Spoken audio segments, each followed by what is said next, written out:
Wanita ini membagi hartanya kepada ketiga putranya. Setiap orang mendapat 30.000. Hanya putri bungsunya yang tidak mendapat 1 sen pun. Karena dia berkata bahwa cepat atau lambat anaknya akan menikah. Memegang banyak uang juga tidak berpengaruh. Angan tidak merespon setelah mendengarkan orang tuanya. Dia hanya mengatakan bahwa dia bisa menghidupi dirinya sendiri. Kenapa sang ibu membagi semua uang kepada ketiga putranya? Pertama-tama karena dia sangat mencintai putranya. Kedua adalah karena dia sangat berharap anaknya akan menjaganya sampai mati. Tapi tak diduga, baru saja selesai membagi hartanya, semua putranya langsung pergi dan tak pernah kembali. 5 tahun kemudian, sang ibu hanya hidup bersama anak bungsunya. Sang ibu pun merasa sangat sedih. Dia juga sangat ingin pergi ke kota untuk mengunjungi anak-anaknya. Tapi dia takut dipermalukan karena penampilan desanya ini. Lagi pula, dia akan tetap sengsara. Dia memutuskan untuk mengunjungi anak-anaknya. Tapi anaknya juga sangat mengerti bagaimana ketiga kakaknya itu. Jadi dia menyarankan ibunya untuk tidak pergi. Tapi ibunya itu tetap ingin pergi dan mengatakan bahwa meskipun dia meninggal, dia tetap tidak pernah kembali. Dia tak akan mengira apa yang akan dia alami. Pertama dia pergi ke rumah putra sulungnya.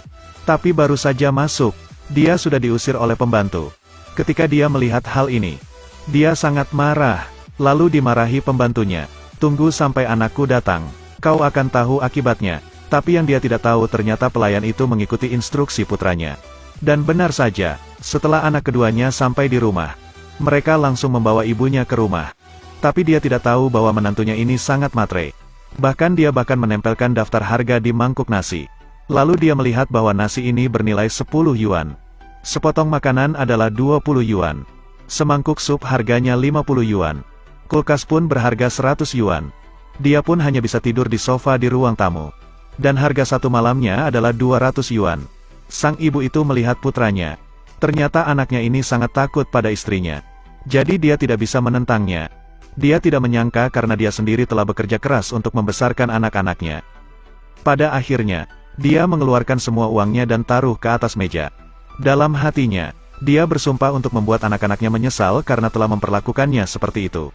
Keesokan paginya, sang ibu segera berangkat ke pedesaan. Angan melihat ibunya pulang.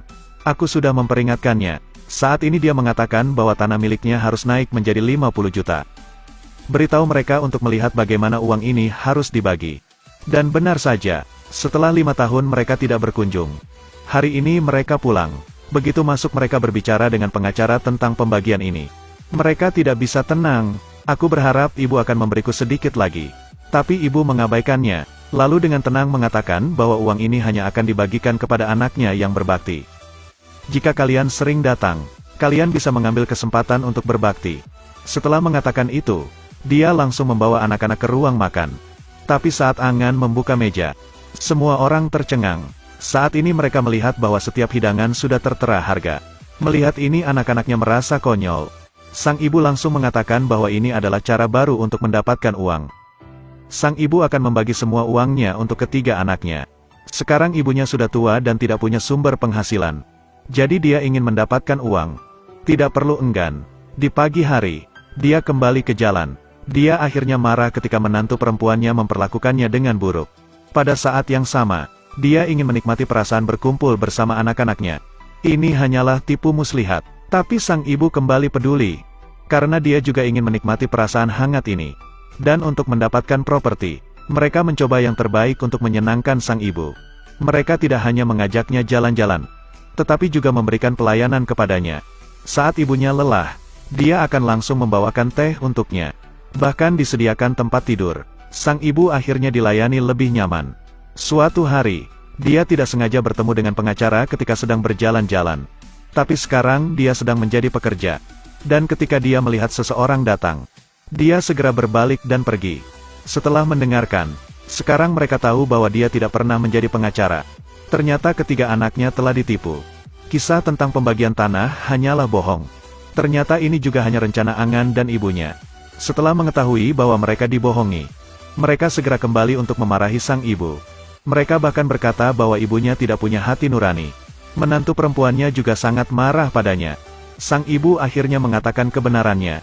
Ternyata dia didiagnosis menderita kanker perut stadium akhir. Sang dokter berkata dia hanya mempunyai waktu 3 bulan lagi.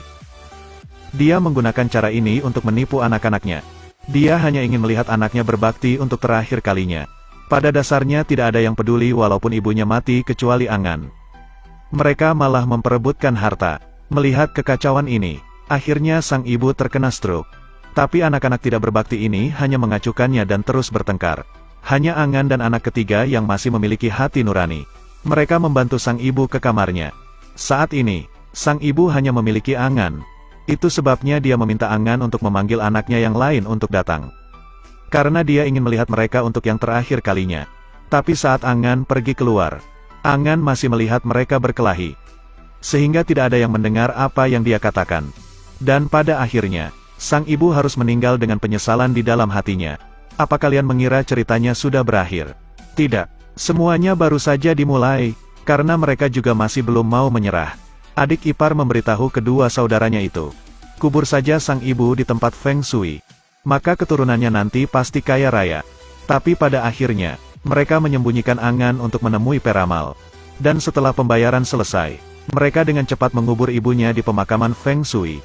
Tapi mereka masih meragukan bahwa cara ini benar-benar bekerja. Karena baru saja ibunya dikubur. Keberuntungan telah melanda. Pertama, perusahaan yang bangkrut tiba-tiba bangkit kembali. Sehingga mereka juga mendapatkan banyak uang. Anak ketiga juga mendapat pemberitahuan bahwa gajinya akan naik. Di satu sisi, Angan hanya hidup seorang diri. Namun tempat pemakaman itu benar-benar membawa banyak keberuntungan. Semua anak yang tidak berbakti hidup dalam kekayaan. Namun peringatan juga datang dengan sangat cepat. Karena pada hari ke-49 setelah penguburan ibunya, dia melihat mendiang ibunya lagi. Dia segera melarikan diri. Akibatnya, dia tertabrak sampai mati saat menyeberang. Selanjutnya anaknya yang kedua, dia juga tiba-tiba meninggal di rumah. Apalagi penampilannya pada saat mati sangatlah aneh. Selama beberapa hari berikutnya, anaknya yang ketiga juga mulai muntah darah. Kemudian dilarikan ke rumah sakit. Istrinya yang melihat itu langsung mengira ibu mertuanya telah kembali untuk membalas dendam. Dia bergegas mencari Angan. Angan juga merasa aneh setelah mendengarkannya. Jadi dia bertanya apa yang mereka lakukan. Dan di bawah interogasi Angan, dia akhirnya angkat bicara, bahwa kuburan ibu sekarang ada di Feng Shui, untuk mendapatkan keberuntungan di masa depan. Tapi ternyata hal ini menyebabkan mereka menderita. Dan karena sumber kekuatan kuburan terlalu besar, sehingga menyebabkan semuanya menjadi seperti ini. Setelah mendengar hal itu, Angan marah dan langsung menamparnya. Tapi untuk menyelamatkan kakaknya, jadi dia memutuskan untuk menguburnya lagi demi ibunya. Siapa sangka baru saja dibuka, tiba-tiba ada kekuatan tak terlihat yang membutakan matanya. Matanya kesakitan. Dia sudah buta. Tapi sejak ibu dimakamkan lagi, putranya juga secara ajaib sembuh. Dan setelah melalui begitu banyak masalah, akhirnya mereka sering berkunjung ke kampung halamannya.